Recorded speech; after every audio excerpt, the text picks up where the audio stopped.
Olá, meu querido telespectador, estamos aqui com o nosso Direito e Justiça. É sempre uma grande alegria estar com vocês, participando um pouquinho das vidas de cada um que está aí, que nos acompanha toda semana, aqui dentro das nossas temáticas que são voltadas justamente para trazer mais informação para você, mais conhecimento, para te aproximar cada vez mais do direito e da justiça. E como vocês sabem, e sempre é de costume aqui do nosso programa, nós trazemos sempre aquele convidado que faz toda a diferença na sua vida, que te traz um tema super importante, que é aquele tema que ele normalmente estuda, que ele se debruçou, seja na faculdade, seja ali também na sua pós-graduação. Então você vai vendo sempre aquele convidado que tem aquela energia, aquela vontade de transmitir um conhecimento tão importante para você.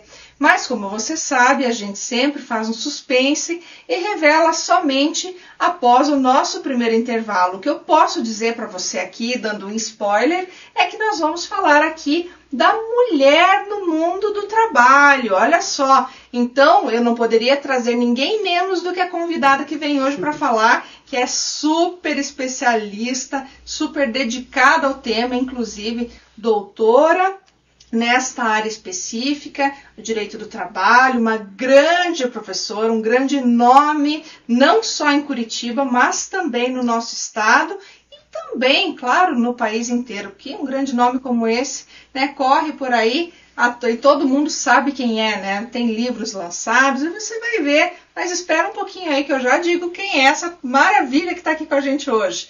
Teremos também aí os comentários do Ney Daniel, aí que também traz semanalmente muita notícia, muita informação para você, meu querido amigo que nos acompanha e que sempre pede muito pelo Ney, né? Considerando aí a simpatia, sempre o carinho, né, que ele desenvolve as temáticas que traz semanalmente. Então a gente sabe que o Ney já logo está chegando também. Teremos ainda a coluna do Matheus e Tiro de Castro, com a economia no Brasil e no mundo, também trazendo atualidades dessa área tão importante que afeta o nosso bolso, que afeta a nossa economia. Além disso, também teremos o Dr. Leonardo Scholl Ramos com a coluna de Direito de Família e Sucessões de forma simples, para que você compreenda cada vez mais o seu direito dentro dessa área tão importante também que afeta a sua vida. Teremos ainda a coluna de Direito Imobiliário, para que você também possa se aproximar desse tema que também aí afeta o seu direito de moradia, o seu direito de propriedade, enfim, a sua posse, né, a sua locação, tudo aquilo que se relaciona com o seu direito, o seu imóvel. E por fim, teremos a nossa querida amiga Janaína Chiaradia com o In Loco, que traz tanta gente boa, dando tanta entrevista bacana, que agrega muito nas nossas vidas. Então, gente, o programa, como sempre, está repleto de inúmeras atrações, de muita gente boa, de muito conhecimento e, sobretudo, de muita informação, qualidade, respeito a você e inspiração, que é aquilo que a gente gosta de trazer para você, para que você saiba que você pode chegar onde você quiser. Basta realmente você correr atrás do seu sonho, tá certo? Mas antes de tudo isso, eu vou chamar o nosso break. Espera aí, não vai embora não. A Domínio Legal Soluções Imobiliárias é uma empresa que possui como objetivo social a gestão imobiliária, no que se inclui a regularização de imóveis. A Domínio Legal Soluções Imobiliárias trata da particularidade de cada cidadão, dentro das necessidades sociais dos moradores das regiões afetadas pela irregularidade imobiliária. Domínio Legal Soluções Imobiliárias. Olá, meu querido público, como eu prometi para vocês, estamos então agora no nosso primeiro bloco e eu estou aqui com ninguém menos do que a minha eterna professora, super querida, aquela inspiração, aquela pessoa que é maravilhosa, que é a Nádia Micos, minha querida amiga. Muito prazer em tê-la aqui com a gente no Direito e Justiça. A alegria é toda minha, querida. A honra é toda minha também. Ah, imagina. Seja muito bem-vindo. Até o Bonifácio querendo participar aqui da conversa, o nosso mascote, feliz da vida e ao mesmo tempo, né, querendo participar da conversa. Gente, é uma alegria imensa ter a Nádia aqui, porque a Nádia, é um exemplo de ser humano, é um exemplo de pessoa, é um exemplo de mulher guerreira, profissional, que batalhou e hoje é um grande exemplo para todos nós. Eu, tive a sorte, a grata satisfação de ter aula, de aprender com ela. Então, eu tenho ela dentro de mim porque aquilo que eu me tornei, ela foi também responsável, ela é a pessoa que também me possibilitou estar aqui. Então, a gratidão que eu tenho a você, Nádia, é realmente algo que não tem palavras para exprimir. Você estar aqui hoje, eu poder ter a graça de te entrevistar também é algo assim que para mim não tem preço, tem valor e é realmente muito significativo, sabe, esse momento na minha vida. E assim, eu vou levar para toda a minha vida. Fato de você estar aqui hoje. Eu fiquei muito honrada com o seu convite e jamais iria recusar a oportunidade de estar com você, de nós conversarmos sobre o tema, de nós trocarmos ideia. Isso me deixou muito feliz. E eu fico muito orgulhosa, porque cada vez que um ex-aluno me chama e me diz, olha, vamos conversar sobre um determinado assunto, eu fico pensando que bom que eu pude fazer um pouquinho de diferença na vida dele.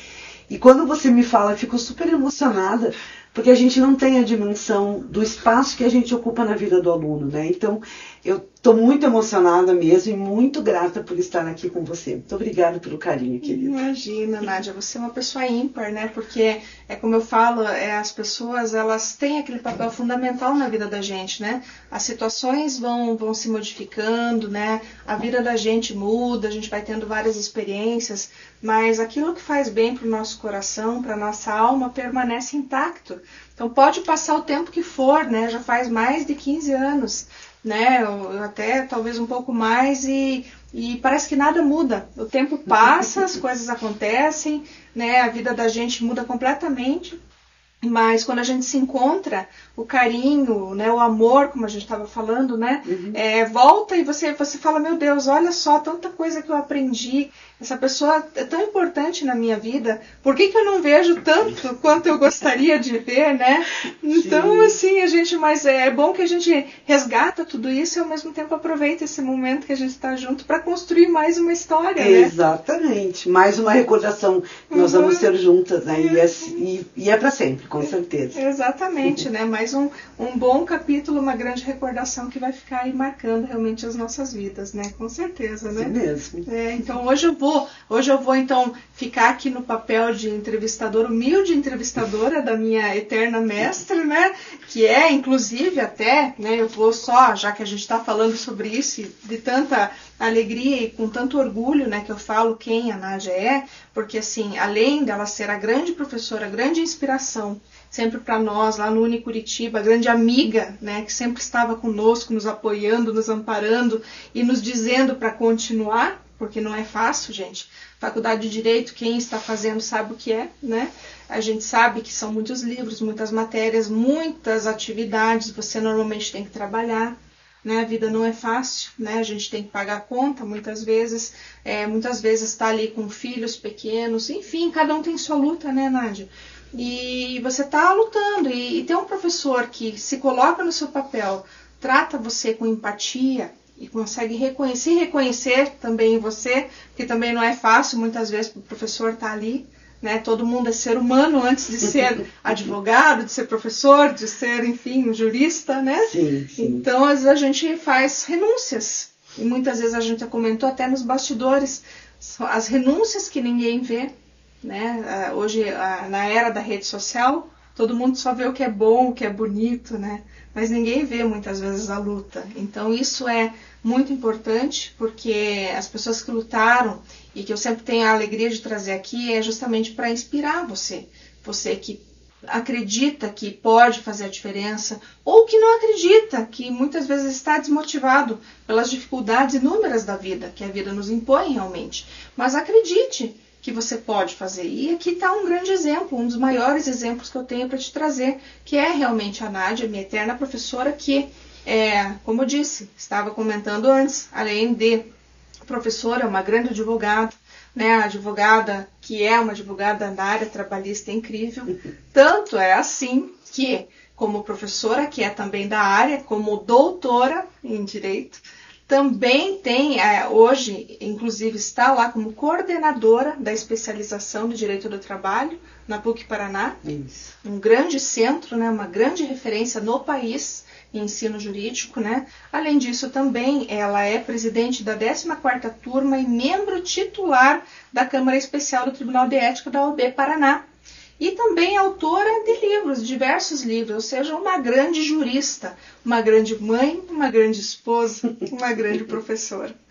Isso é um pouquinho do que eu vou falar de você, né, Nádia? Porque assim, se fosse para falar tudo, como eu falei, a gente ia passar o programa inteiro só falando do que você fez, do seu currículo, né, de tudo que você representa pra gente, esse grande ser humano, acima de qualquer coisa.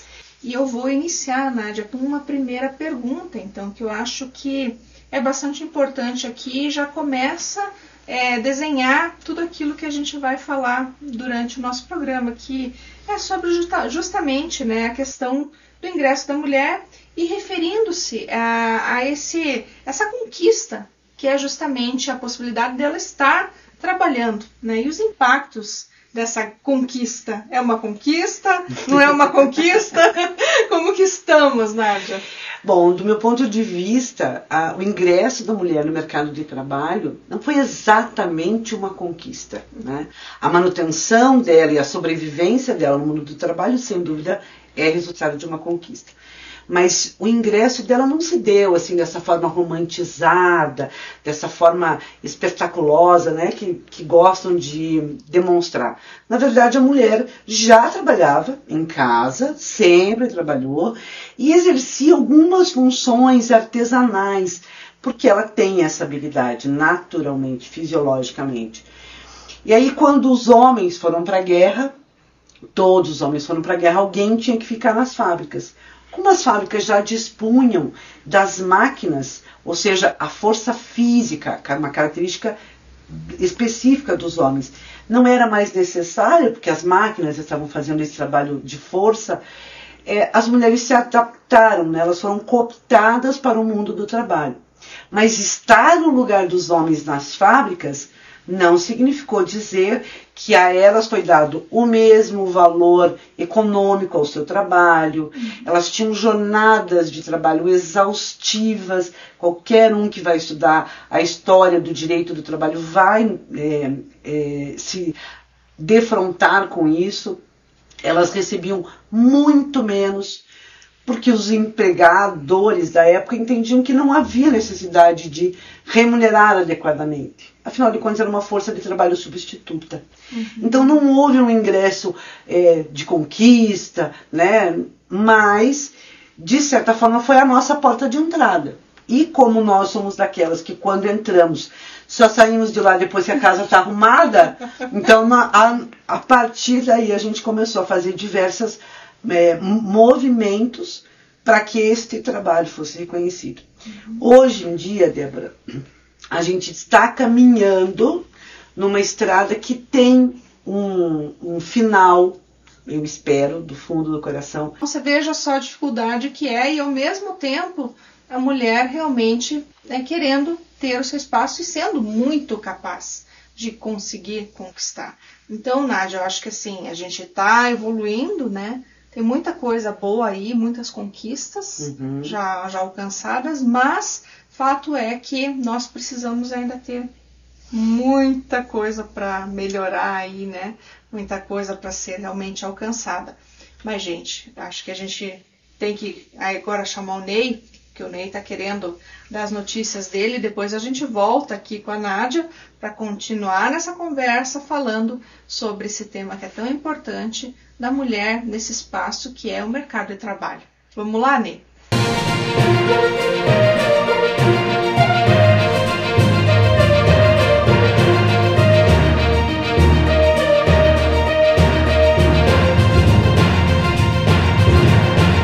Saudações a vocês que estão sempre aqui conosco e que nos acompanham hoje no programa Direito e Justiça. Agradecemos imensamente o carinho das manifestações nas redes sociais do programa e também saudações à entrevistada da semana e também à nossa querida e ilustre apresentadora Débora de Castro da Rocha. Agradeço mais uma vez pela oportunidade de estar aqui com todos vocês. E como dizem, o direito é vivo, o assunto em pauta da semana é que o STF entendeu que pessoas com mais de 70 anos podem se casar sem regime de separação de bens. Bom, gente, antes as pessoas com 70 anos que se casavam não poderiam escolher o tipo de regime de bens, pois de acordo com o artigo 1641 do Código Civil de 2002, a pessoa deveria se submeter-se ao regime de separação obrigatório de bens. Tema 1236 da repercussão geral, que cuida de regime de bens aplicável ao casamento e à união estável de maiores de 70 anos. E a revelar... Agora, em defesa dos princípios constitucionais e normas, pelo que se impera a Constituição Federal de 1988, a regência das organizações do coletivo, o STF, pelo tema 1236, decidiu que pessoas com mais de 70 anos podem escolher, no momento em que se casam ou estabelecem a união estável, o tipo de regime de bens, conforme vontade das partes. Assim, a separação de bens para pessoas acima de 70 anos deixa de ser obrigatória.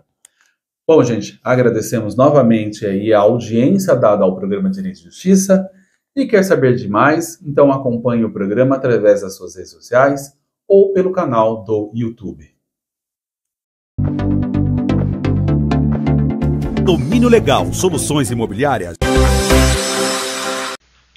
Bom, então voltamos aqui com o nosso segundo bloco, com muita coisa ainda para conversar sobre essa temática. Você comentava, né, sobre a suposta conquista da mulher no mercado de trabalho, né? Que ela ter alcançado e se alçado essa condição de, né, trabalhadora, enfim, hoje até avançando um pouco mais na história, né, cargos de poder, inclusive em grandes empresas, né? A gente vê que realmente a mulher conquistou e ela tem muitas oportunidades, né? Mas a gente não pode dizer, né, Nádia, que a gente está longe ou digamos assim, de driblar, ou perto, digamos assim, de driblar, melhor falando, essas questões todas que ainda se apresentam aí para a mulher nesse cenário, né, do trabalho, né, da sua colocação no mercado. Então, nesse sentido, quais seriam os obstáculos que nós teríamos que transpor ainda para que realmente houvesse essa paridade, essa igualdade? Bom, eu dividiria em 4 grandes grupos. O primeiro deles é a disparidade de remuneração. Você vai encontrar inúmeros casos em que a mulher tem a mesma competência intelectual, administrativa que o homem. Mas quando ela chega no mesmo nível, ela não vai receber a mesma remuneração, né? Nós temos inúmeros casos a respeito.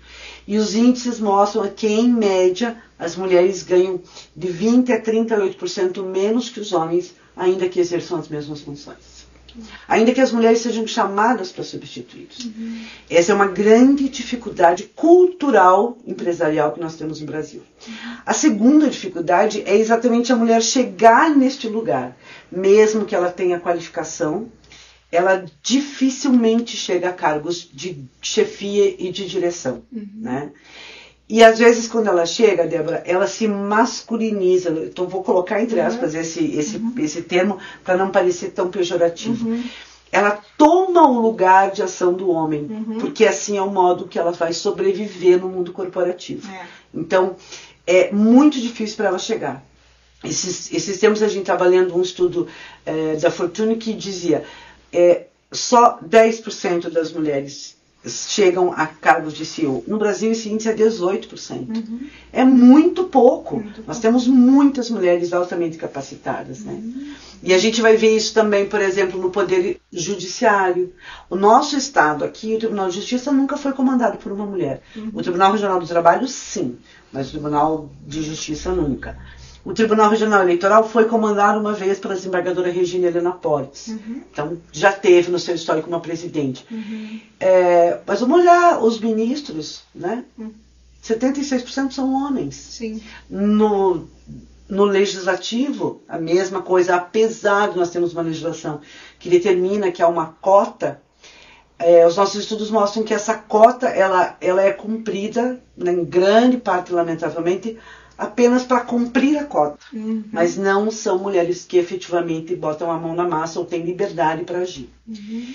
E nós estamos muito mal colocados em termos de representatividade feminina no Poder Executivo. Nós estamos lá embaixo na tabela. A gente perde para Miramar, né? A gente perde para o Chile, a gente perde para muitos países que, teoricamente, não deveriam estar atrás. Né? Nós somos um grande país que tem grandes mulheres que poderiam estar nos representando. Infelizmente, essa é a segunda grande dificuldade. A terceira é a questão do preconceito na contratação. Por que eu vou contratar uma mulher, pensa um empresário retrógrado, se ela vai ter cólica menstrual, se ela vai ter TPM, se ela vai ter filho que ela vai ter que acompanhar no médico, porque continua cabendo à mulher essa função. Né? Então, ele faz esse peso e contrapeso. E às vezes ele deixa de fora do mercado de trabalho uma mulher excepcional, que poderia fazer a diferença na empresa dele. E acho que o mais importante obstáculo que nós estamos enfrentando hoje e que estamos buscando resolver é a questão das violências no mundo do trabalho, né? A questão do assédio sexual, a questão do assédio moral. São violências que geram consequências não só para a vítima, mas para o assediador, para a empresa, para a sociedade como um todo e para o Estado. Então, esse é um grande ponto de interrogação. Como vamos resolver essa questão? Então, esses são, digamos, os 4 principais obstáculos. Tem outros, mas a gente agregou aqui para não ficar dando a impressão de que só são obstáculos. Tem muita coisa boa, tem muita conquista, mas esses obstáculos são difíceis de serem superados neste momento. Esse é o nosso papel, inclusive, né? Nós precisamos trabalhar para mover esses grandes obstáculos para a gente conseguir fazer a diferença no mundo. Porque além de tudo que a gente faz aqui no nosso programa, que é poder trazer informação para você, é também conscientizar, é também promover a mudança necessária na sociedade. Então a gente tem que ser aí realmente um difusor de boa informação para que você que está aí, nosso querido telespectador, também possa ver esse lado da moeda, que nem sempre é tão claro, nem sempre é tão trazido quanto deveria, para que você realmente entenda que o seu papel pode fazer a diferença, que você que está aí, como, né, a gente sempre fala que às vezes eu movo um grãozinho, mas esse grãozinho de areia ele pode movimentar e se tornar realmente aí uma mudança, né, dentro de tudo que a gente faz. Então, gente, vamos lá, vamos fazer aquilo que a gente pode para mudar essa situação e reverter e tornar tudo muito mais paritário, muito mais humano. Eu acho que a gente fala aqui muito de humanidade também, né? Mas, Nádia, vamos voltar agora no próximo bloco. Eu vou chamar o Matheus Tiro de Castro com sua coluna na verdade, de economia, né? Para que ele possa aí trazer um pouco dessa questão econômica, o que aconteceu na semana, para a gente poder entender um pouco mais também. Vamos lá, Matheus?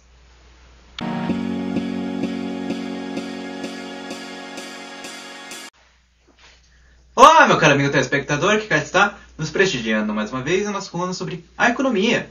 E hoje é para tratar a respeito de mais um relevante corte percentual na taxa básica de juros da economia, a taxa Selic, que apresentou mais uma redução percentual de meio ponto, passando de 11,75% para 11,25%, sendo esta mais uma redução dentro da trajetória de reduções contínuas da taxa, tais como elas vêm sendo realizadas pelo Conselho de Política Monetária do Banco Central, que se dá precisamente num contexto aí de cumprimento da meta de inflação do ano de 2023, que acaba, de certa maneira, assentando em bases sólidas esse processo de afrouxamento relativo da política monetária do Banco Central, permitindo assim a continuidade dessas reduções contínuas da taxa básica de juros em meio ponto percentual, de tal maneira que projeta-se que, segundo o relatório do Boletim Focus, que até o final do ano de 2024, a taxa básica de juros da economia estará em 9%. Contudo, ao mesmo tempo, seguindo a linha do relatório de inflação publicado pelo Banco Central no final de dezembro do ano passado, ainda há uma relativa desancoragem das expectativas de inflação, de tal maneira que as expectativas de inflação ainda estão acima relativamente da meta de inflação para o ano de 2024, o que acaba impondo maiores dificuldades em sentido de permitir uma aceleração dos cortes da taxa básica de juros, o que vinha sendo, de certa maneira, projetado enquanto possibilidade pelo próprio Banco Central, na forma ali de seus representantes, incluindo o próprio presidente do Banco Central, Roberto Campos Neto. Entretanto, em função dessa desancoragem relativa, ainda se mantém um ritmo mais cauteloso de cortes da taxa, em sentido geral. Entretanto, ainda que se imponha um ritmo mais cauteloso nesses cortes, acaba se reiterando uma perspectiva mais positiva do ponto de vista de indução a componentes importantes em sentido de estímulo ao processo de crescimento da economia brasileira, tal como a gente vem colocando reiteradamente no nosso coluna.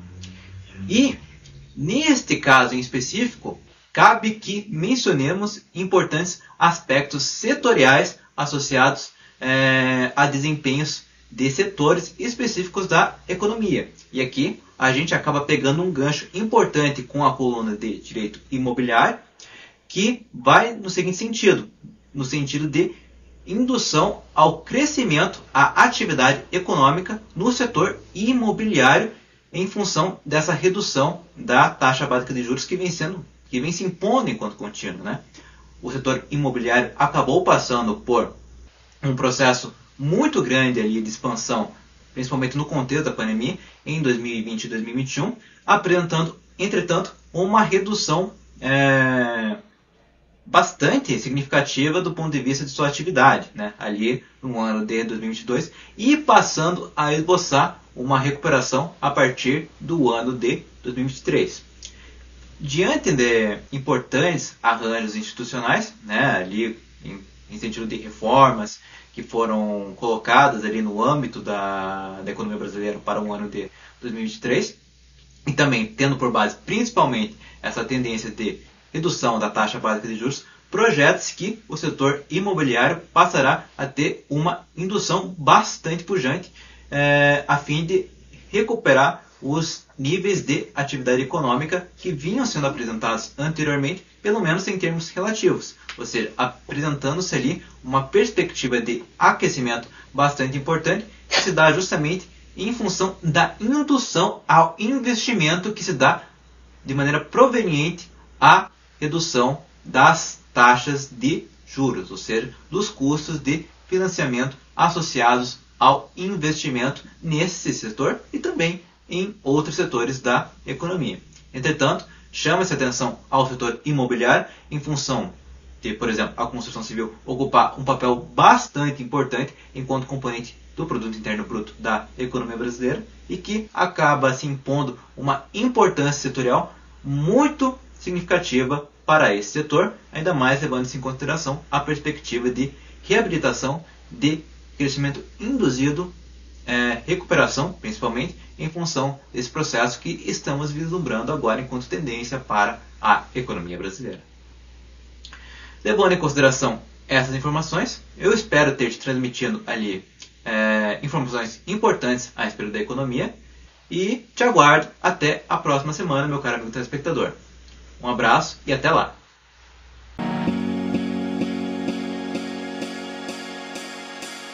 Então estamos aqui com o nosso terceiro bloco agora para continuar nessa conversa aqui sobre a mulher no mercado de trabalho. E Nádia, a gente estava falando dos obstáculos, né? Que são vários ali, você elencou inclusive 4 que são bastante expressivos, né? Que é o que realmente aí traz essa dificuldade para a mulher nesse cenário, né? Uhum.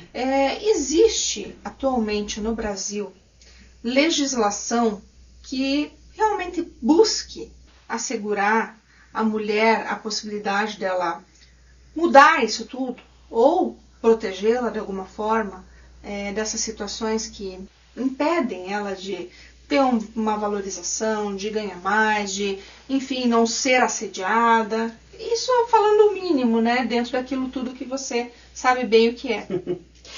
Bom, existe um esforço legislativo, é preciso reconhecer, né, para que essa situação seja um pouco reequilibrada. Às vezes de origem extremamente nacional, mas muito impulsionada pela legislação internacional. Tanto a ONU, lá nos Objetivos de Desenvolvimento Sustentável, já incluiu um deles como sendo uma busca para equiparação e não discriminação de gênero. A OIT, que é a Organização Internacional do Trabalho, também, através da Convenção 190, impedindo ou diminuindo, estimulando que não ocorram assédios na relação de trabalho, ou qualquer outro tipo de violência. E no Brasil também não é diferente, há uma preocupação com relação a isso. Na hora em que a gente fala, por exemplo, da equidade remuneratória, né, na igualdade salarial, existem legislações a esse respeito, recentes, inclusive, que proíbem a discriminação, que obrigam as empresas a realizar essa equiparação e transparecer isso para o seu mercado, porque eu, como cliente, a mim me interessa muito saber, essa empresa de quem eu compro, ela é uma empresa justa, que valoriza a atividade da mulher ou não? E aí, a gente tem, no mínimo, umas 5 ou 6 legislações que são efetivamente as políticas públicas com vistas a tentar reequilibrar. Não são legislações extremamente protetivas da mulher. É muito importante destacar isso. Eu sempre escuto dizer assim, mais uma leizinha favorável para a mulher. Primeiro, não é uma leizinha, é uma lei federal. Né? Não se trata de uma leizinha. Em segundo, não é para proteger a mulher, é tentar reequilibrar essa balança que está há muito tempo descompensada. E dentre essas legislações, eu gosto de destacar a Lei 14.457, que é a Lei do Emprega Mais Mulheres. Ela foi editada em 2022 com um objetivo: estimular as empresas a olhar para essa situação da disparidade salarial, da disparidade de ascensão ao cargo, da contratação e da não violência de um modo bem efetivo. Obviamente que não. E alguém pode me dizer assim, Débora, Nádia, mas você é uma no meio de 200 milhões de consumidores. A minha resposta é sempre a mesma. Eu uso a história do passarinho e do incêndio na floresta. Ele ia lá com o rabinho, pegava um pouquinho d'água e tentava apagar. O elefante disse assim, mas não está adiantando nada o que você está fazendo, mas eu estou fazendo a minha parte. Então, se cada um fizer só a sua parte, já está de bom tamanho. Então, se conscientizar de que as empresas não podem mais agir desse modo, que é desumano tratar o empregado deste modo, aplicando-lhe assédio moral, aplicando-lhe castigo físico, trabalho escravo, discriminação da mulher. Isso tem que acabar. Como é que vai acabar? Não é só com a lei, né, Débora? Nós duas sabemos que a lei ela tem um impacto, mas ela sozinha não vai resolver. A conscientização de todo mundo, dos donos das empresas, dos empregados, dos sindicatos, né, das pessoas envolvidas, dos consumidores. Então, é um grande movimento que precisa ser feito. Eu vou sozinha lutar? Começa sozinha. Todo mundo tem um ponto de partida, né? Quando você olhar para trás, vai estar cheio de gente querendo te dar a mão. Né? Exatamente, até porque as boas atitudes, elas geram repercussão, né? Elas geram aí essa adesão social, né? Porque a gente precisa muito, realmente, que as pessoas se unam por uma boa causa. Infelizmente, nem sempre é isso que acontece, mas se a gente, como a Nádia falou, se cada um fizer a sua parte, se cada um buscar melhorar, entender que vai fazer a diferença, que seja para uma pessoa, você já mudou muita coisa. Exatamente. Né? Não precisa você impactar, sei lá, um país, ou quando menos um estádio de futebol, né? Se você fizer a mudança, né, de repente ali numa pequena localidade, ou enfim, na sua rua, onde for, numa pequena empresa, para quem quer que seja, você já vai estar contribuindo, gente. É isso que é importante.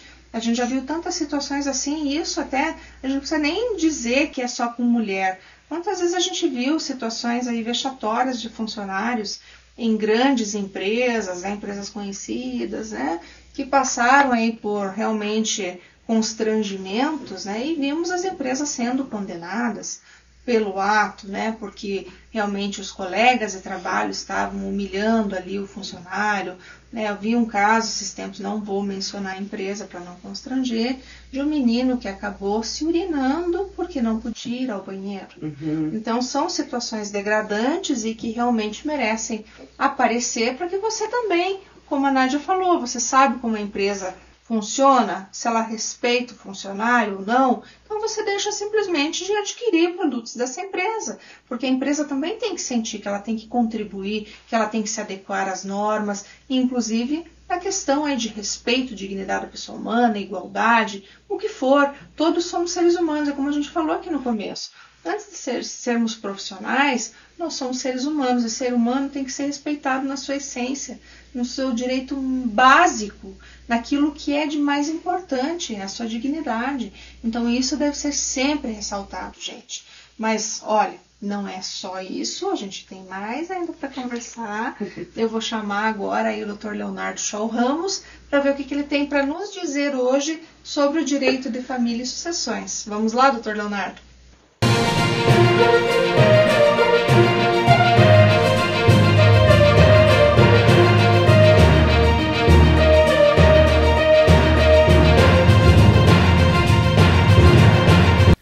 Olá amigo, olá amiga, seja muito bem-vindo a mais um vídeo do Direito de Família e Sucessões Simples, o quadro onde você obtém dicas práticas para problemas do seu dia a dia que envolvem direito de família e direito das sucessões. E no vídeo de hoje a gente vai comentar se planos de previdência, eventualmente contratados pelos pais, devem ser partilhados aos filhos no processo de inventário. Até pouco tempo atrás havia uma posição comum no sentido de tentar separar as naturezas dos planos de previdência. Então o VGBL, no caso, teria uma natureza de seguro, enquanto o PGBL teria a natureza de um plano de previdência. Na verdade, essas distinções não são nem um pouco práticas ou úteis para o propósito que a gente pretende discutir hoje. Podemos dizer que, em regra, ambos têm natureza de seguro pessoal.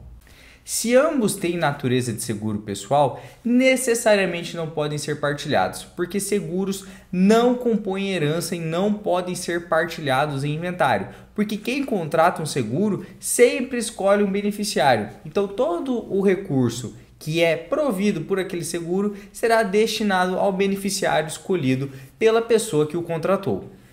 Mas os planos de previdência, por terem essa questão de ser um contrato onde uma pessoa contribui toda a sua vida para então obter o provento, ao final tem uma certa distinção que é sempre analisada pelos juízes. Se esse plano de previdência ele tem um beneficiário específico, ele não será partilhado necessariamente, nem quando ele for utilizado para pensão especificamente. Porém, se o juiz, ao analisar as circunstâncias do caso, verificar que esse plano de previdência tem uma natureza de aplicação de investimento, ele terá sim que ser partilhado entre os herdeiros e sobre esse valor que é recebido do plano de previdência, haverá a incidência do imposto sobre a herança. Veja então que nós temos posições antagônicas aqui. Certos juízes reconhecem esses planos de previdência como seguros, enquanto outros juízes, ao analisar a situação e verificarem que se trata de uma aplicação, a depender do seu critério, não é mesmo? Poderá considerar que esses valores do plano de previdência devem ser partilhados no inventário. Diante da existência de tantos casos que discutem esse tipo de coisa, o STF já definiu que irá analisar em sede de repercussão geral, então vai valer para todos os tribunais do Brasil, para todas as pessoas, vai ser um precedente que vai ter uma força de lei se há incidência do imposto sobre doação e herança nos planos de previdência PGBL e VGBL. Basta agora que todos os interessados aguardem esse julgamento. Então, a depender do seu caso, especialmente se você tem o interesse em contratar um plano de previdência para o seu filho, ou se você já contratou, pode ser recomendável aguardar para fazer novos investimentos ou novas contratações desse tipo de modalidade. Porque se formos fazer uma comparação em termos de tributos e também de partilha de bens, o seguro de vida parece ser uma modalidade mais interessante nesse momento, porque sobre o valor recebido a título de seguro não incide imposto de renda e também não incide TCMD, e esse valor também não é partilhado no inventário. Eu espero que você tenha gostado do vídeo de hoje e que tenha sido útil para você. Agora nós voltamos com a programação do Direito e Justiça. Até a próxima!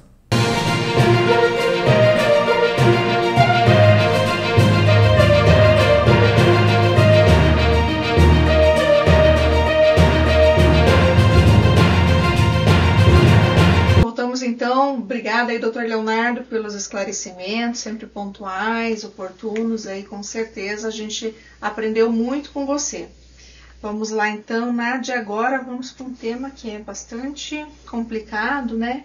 E realmente é o calcanhar de Aquiles aqui dessa temática, que é o assédio moral, né? O assédio moral, e também a gente tem aí que entrar num tema ainda mais complexo e mais, digamos, crítico do ponto de vista da mulher, que é o assédio sexual, né? Como que surgiu no ambiente laboral? Eu diria que sempre existiu o assédio, sempre existiu. Se você for estudar a história, mesmo que não seja do direito laboral, você vai ver que o assédio sempre existiu. E ele existe hoje nas nossas relações sociais, acadêmicas, de família, inúmeros são os exemplos.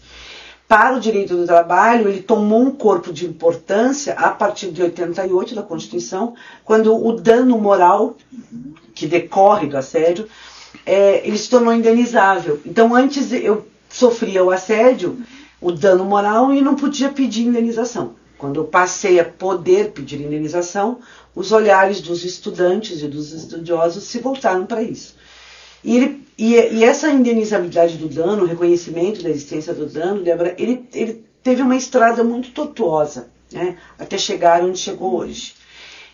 Mas o que eu posso dizer para você é que hoje nós não podemos mais deixar de enfrentar. É uma doença, é um câncer que corrói as nossas relações e se espalha para todas as pessoas envolvidas, não só os empregados, não só os empregadores, mas a própria sociedade, né? Isso nos aflige saber que alguém sofreu assédio moral ou assédio sexual. A diferença também hoje é que as informações são mais acessíveis e principalmente as vítimas não estão mais caladas. Durante muitos anos as vítimas não tinham voz nem rosto. Hoje as vítimas têm voz e rosto. Quando ela expõe a situação do assédio, ela cutuca e diz a alguém, nós vamos ter que tomar uma atitude. Seja internamente na empresa, seja judicializando, ou seja, entrando com um processo para que isso seja reconhecido e indenizado.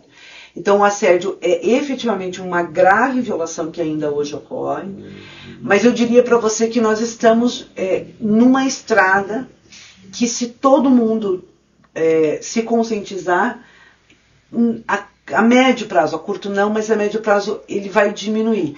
Estatisticamente é assustador. É assustador. Qualquer relatório do Conselho Nacional de Justiça que você vá estudar, você vai ver que o assédio é muito, ele é recorrente, é constante nas demandas judiciais. Significa dizer, todo mundo que sai da empresa tem uma queixa de assédio, tanto moral quanto sexual. Né?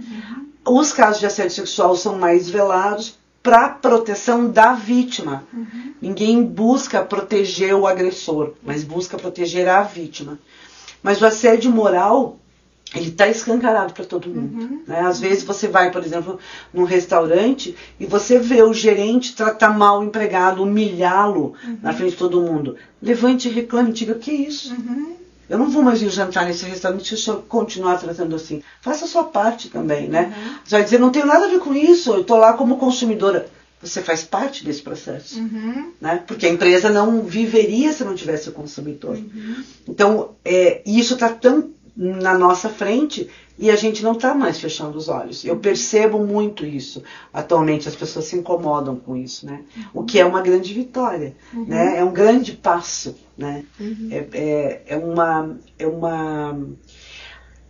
é é uma iniciativa que estamos tendo e que não podemos deixar de ter. Não tem volta. Daqui para frente é só melhorando mesmo. Diante de tudo isso também, a gente tem uma predileção sua, né? De uma lei aqui bem querida, né? Inclusive agora, que veio em 2022 para demonstrar que existe aí também um programa muito especial que é o Emprega Mais Mulheres. Isso. Né? Essa lei eu tenho um carinho especial, não só por essa lei, mas especialmente por essa lei, porque é uma lei que busca incentivar o confronto dos obstáculos que a gente falou antes. Então a lei ela olha com carinho para a questão da disparidade remuneratória, ela estabelece critérios para evitar que isso aconteça. Então, ao longo dos seus artigos, a lei foi estabelecendo até critérios para tentar quebrar isso. E o que me deixou feliz na lei é que ela, enfim, as vítimas de assédio têm onde reclamar. Antes não tinham. Afinal de contas, eu vou reclamar no RH? Vou reclamar para quem? A lei estabeleceu que é na CIPA. Ela mudou a NR5, que é a que trata da CIPA, para que seja na CIPA o lugar onde as pessoas ofendidas vão lá e vão fazer a sua reclamação. Esse processo vai ser investigado com todos os contornos da lei, ampla defesa, contraditório, tudo dentro da lei, para, enfim, haver essa avaliação se houve ou se não houve.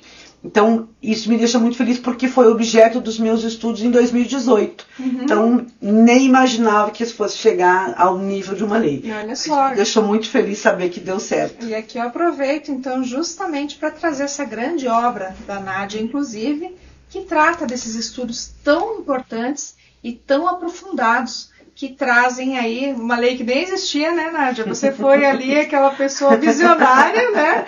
E acabou contribuindo aí justamente para também, hoje, né, nós termos esse fomento tão importante dessa matéria, que é o dano extrapatrimonial laboral. Então, gente, olha lá, se precisam de uma referência e da maior referência no assunto, ó, quem está aqui, a Nádia, com essa obra belíssima, que você, especialmente aí da área jurídica, não pode deixar de ter para sua consulta, para sua redação aí até eventualmente numa petição, para realmente fundamentar de forma adequada, de forma precisa e de forma fundamental, né, esse direito tão importante que a Nádia traz aqui. Então, gente, ó, dica importante aqui de leitura básica e fundamental para todos nós, tá certo? Gente, eu vou agora chamar aí a coluna de Direito Imobiliário e, na sequência, o In Loco, também para que vocês tenham aí mais algumas informações daquilo tudo que a gente quer trazer para vocês. Depois eu volto ainda com a Nádia no último bloco para a gente fazer ainda mais uma falinha, Nádia. Vamos lá?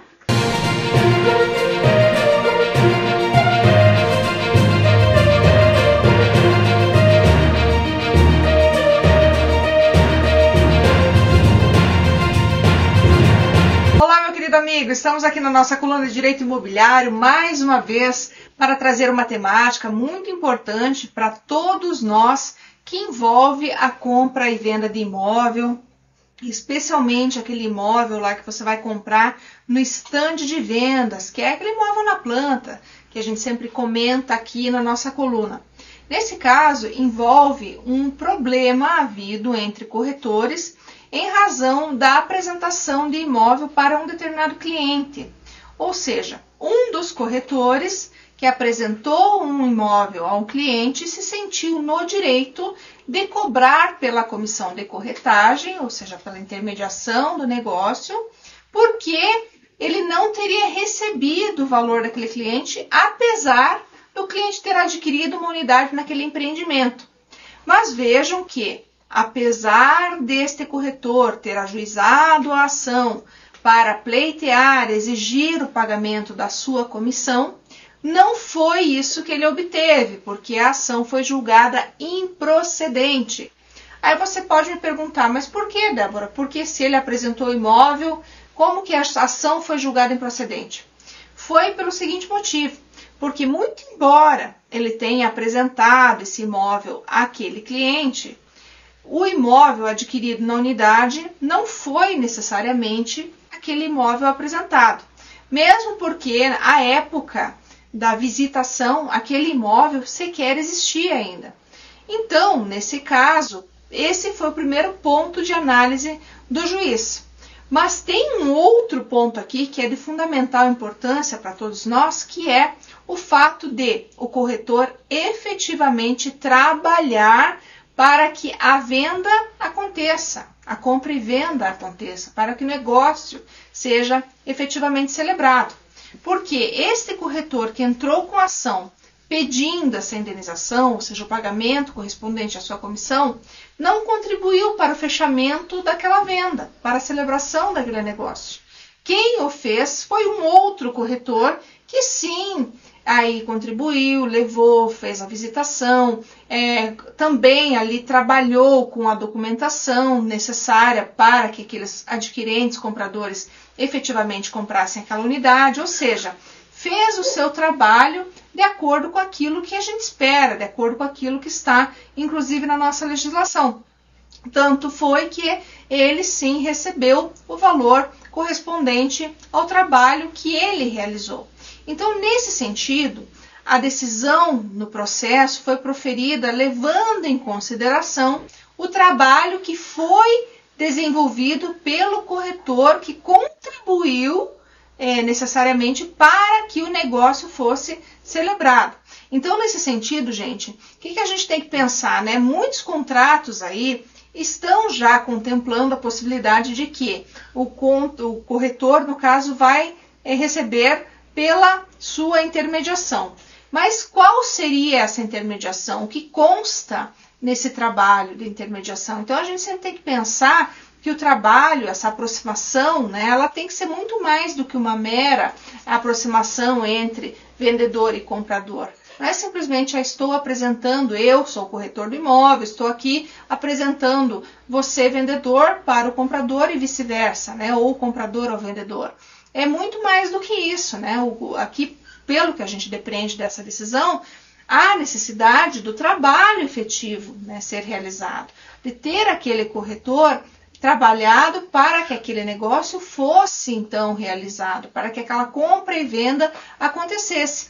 Daí porque a importância de se primar aí nesta situação de contrato de compra e venda, intermediação de contrato de compra e venda, que o corretor consiga então alcançar esse resultado ao final, promover esse resultado prático para o seu cliente, a fim de que ele possa de fato também fazer jus, receber a sua remuneração pelo trabalho prestado. Porque do contrário, a gente pode ter um resultado desfavorável aí numa eventual demanda.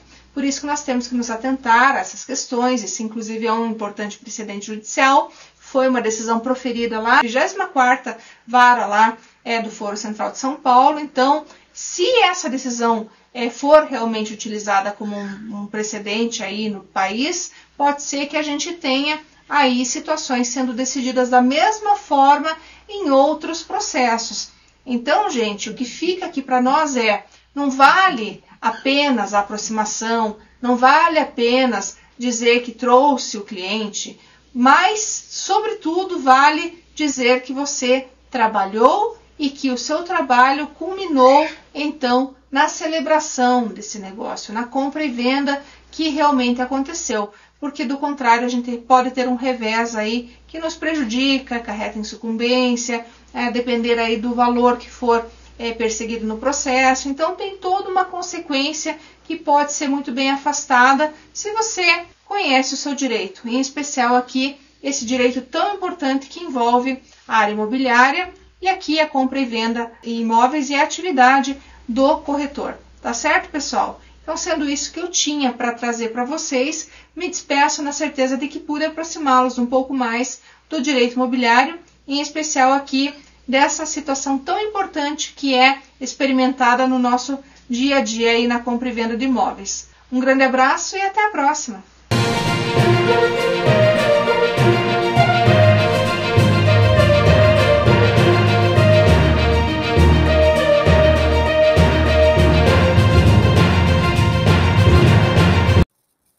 Olá, pessoal, Janaína Queradia, do Inloco, transmitindo informações, compartilhando experiências.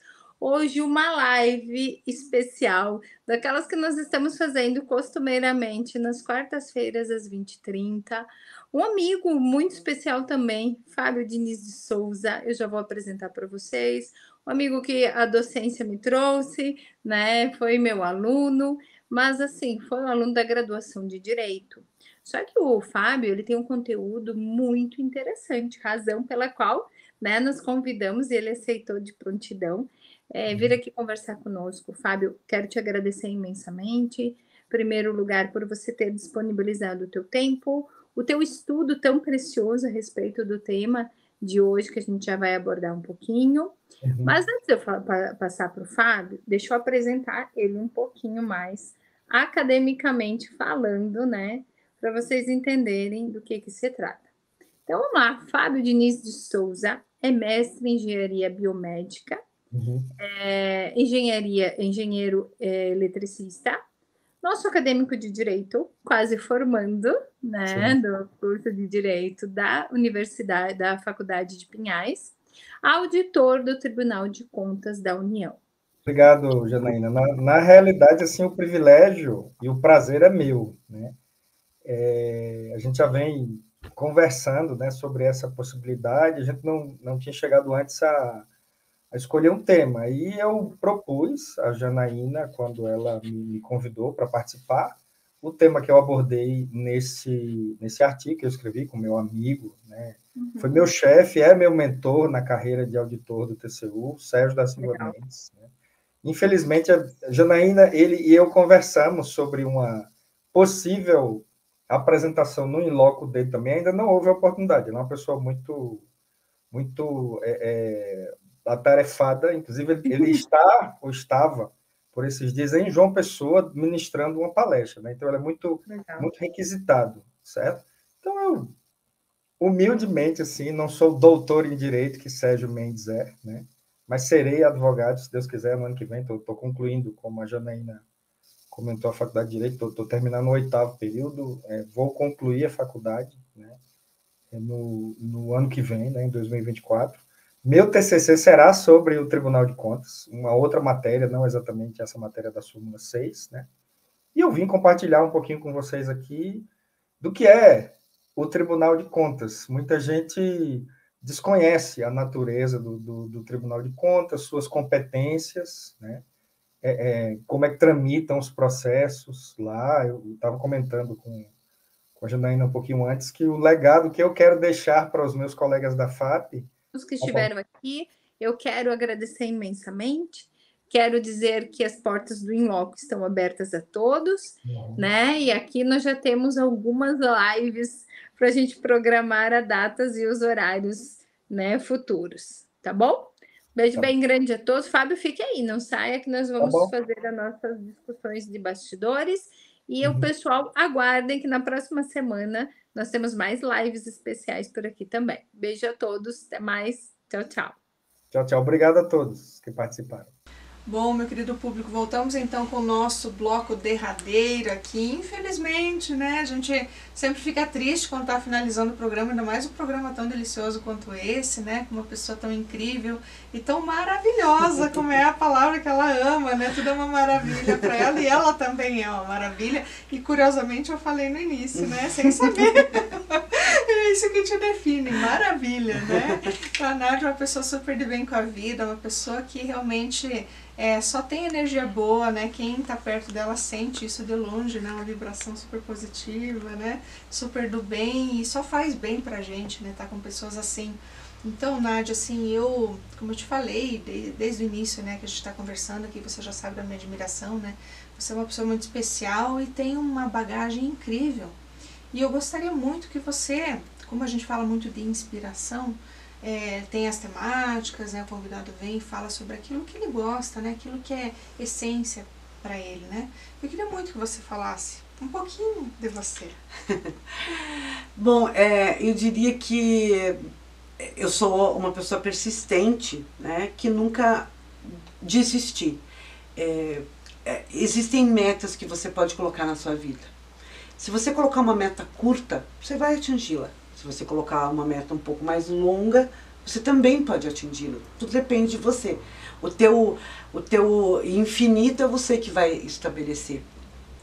Então, se você não desistir e não ficar se vitimizando, ai, porque eu sou mulher, ai, ou porque eu sou gorda, ou porque eu sou gaga. Eu estava contando aqui para Débora que eu sou gaga de nascença.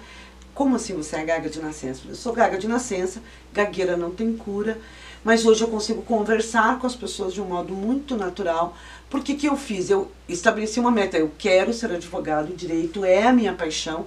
Se eu tivesse que fazer outra faculdade, eu faria direito de novo. O direito mudou a minha vida, então eu tinha que dar para o direito que ele me deu. Para isso eu fui buscar ajuda de uma fonoaudióloga. Então não fiquei esperando que viesse um ser do Rui Barbosa, baixasse em mim e eu virasse uma grande oradora. Eu fui atrás. Dá para você ir, é árduo o caminho, a gente estava falando disso, né? Quem nos olha parece que tudo sempre foi mil maravilhas. Talvez se tivesse sido mil maravilhas, a gente não seria a pessoa que a gente né? Dá para fazer? Dá. E aí eu tenho uma frase que a minha filha usava quando ela estava prestando vestibular, que dizia assim, não sabendo que era impossível, ela foi lá e fez. É mais ou menos o lema da minha vida. Quando diz é muito difícil, tá bom, deixa eu tentar. Eu só vou saber se é, né, difícil, impossível se eu chegar lá. Então, eu não desisti. Não, as coisas não caíram do céu. Mas eu não fiquei esperando também. Eu fui atrás. É possível alguém de uma família humilde fazer curso de direito? É. É possível que essa pessoa se torne uma professora, mesmo sendo gaga? É. É possível que essa pessoa faça mestrado? É. Eu antes achava que não. Eu achava que o mestrado era só para os intelectuais. Aprendi com um grande amigo filósofo, que a Débora também gosta, o professor Bortolo Valle, que o mestrado é conhecimento que se busca, né? E eu fui buscar. Esses títulos não importam se eu não tiver com quem compartilhar. Então, eu continuo dando aula, porque acho que esse é o meu modo de contribuir, de fazer uma diferença, né? Então, fico muito feliz quando um ex-aluno, que eu nem gosto de chamar de ex, porque ex parece que passou, nunca mais volta, né? É amigo, né? Então, a Débora é uma amiga que eu tenho um carinho, uma admiração imensa. Adoro quando me chamam para conversar sobre os temas que eu estudo. Por que adianta ficar estudando só para você? Né? Tem que compartilhar. A gente se vê pela rede social, mas nada como um encontro pessoal, né? Nada como um abraço afetuoso. Isso mesmo, né? Exatamente. Se quiser mandar uma mensagem para o nosso público. Eu queria só deixar uma última voz, dizer que, para as mulheres, que assim, ainda que o nosso caminho seja árduo, ainda que nós estejamos cumprindo triplas jornadas, esse é um fardo, esse é um peso que nós podemos cumprir. E agora, com essas novas legislações que buscam nos ajudar, não deixem de conhecer as leis, não deixe de utilizar a lei em seu favor. Não se cale. Né? Se você sofre assédio na relação de trabalho, se você sofre assédio em casa, não se cale, você não está sozinha. Existem muitos grupos de apoio, muita rede de apoio que vai lhe ajudar com certeza. Até porque ser mulher não é fácil, né? Mas é tão maravilhoso que a gente não pode abrir mão disso, né? Então, eu espero que vocês tenham aprendido um pouquinho, tirado alguma dúvida, e dizer para você, Débora, que é sempre uma alegria estar com você, discutir esse assunto, mas principalmente me reencontrar, porque apesar de eu gostar das redes sociais, não sou tão antenada assim, mas não dispenso um abraço afetuoso. Então, muito obrigada, viu, querida? Isso, eu que te agradeço, minha amiga. Bom, meu querido público, mais uma vez, então, nós encerramos, né, essa grande edição desse programa, né, que vai ao ar agora, né, durante uma semana inteira aí para que vocês possam, quem não assistiu na primeira vez, vai assistir, né, outros dias aí. Então a gente espera que tudo isso faça diferença na sua vida e temos a certeza de que a gente está aqui fazendo isso com muito amor, muito carinho e dedicação, e que em algum momento, em algum lugar, você vai realmente aproveitar esse grande conhecimento que a Nádia, que é a grande estrela aqui, passou para nós hoje, né, com quem aprendemos tanto. Muito obrigada, meus queridos. Desejo a vocês uma excelente semana e nos vemos na próxima terça-feira. Um grande abraço e até lá!